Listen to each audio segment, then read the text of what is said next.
A Hong Kong-flagged container ship set off from Ukraine's Black Sea port of Odesa on Wednesday.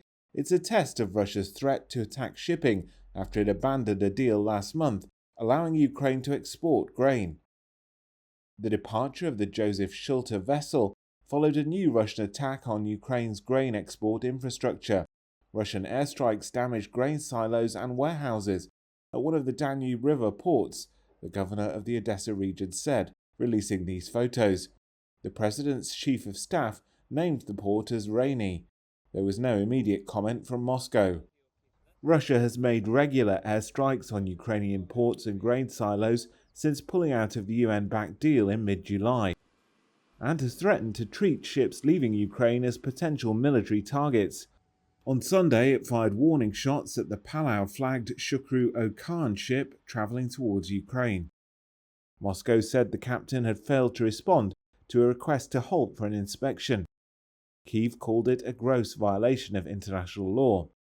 Despite the threats, Ukraine last week announced a humanitarian corridor in the Black Sea to release cargo ships that had been trapped in its ports, pledging full transparency to make clear they were serving no military purpose. Moscow has not indicated whether it would respect the shipping corridor, and shipping and insurance sources have expressed concerns about safety. Ukraine is a major grain and oilseeds exporter, and the United Nations says its supplies are vital to developing countries where hunger is a growing concern.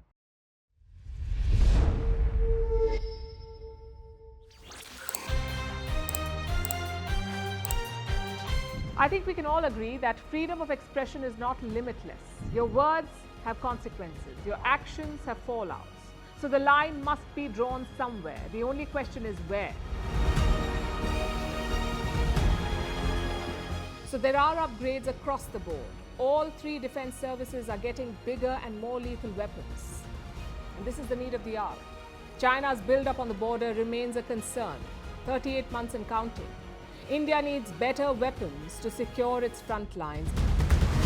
So arms trade is just another source of income for them. And this is a serious setback in the fight against terrorism.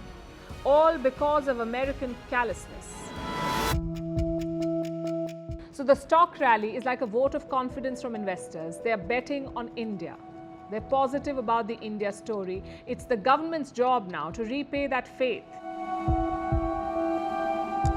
This incident once again highlights the role of social media and the internet. It's a double-edged sword, really. So tough times for the world. There is inflation, layoffs and pay cuts. But not for King Charles of Britain. Forget pay cuts. He's all set to receive a massive pay hike. What is offensive to one religion could be sacred to another. Europe must realize this. They keep lecturing the world about minorities, how they should be protected, how their rights and culture must be promoted. But at home, it's the exact opposite. People are burning the holy book of your minority group. And what is your response? You say it's freedom of expression.